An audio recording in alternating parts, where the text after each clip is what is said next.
হিয়ান্তলা বিলতে জানো মহে চৰাই আছিলো মহৰ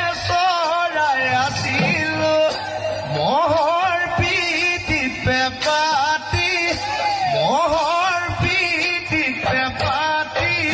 বজাই চিঞৰি মাতিলো জানো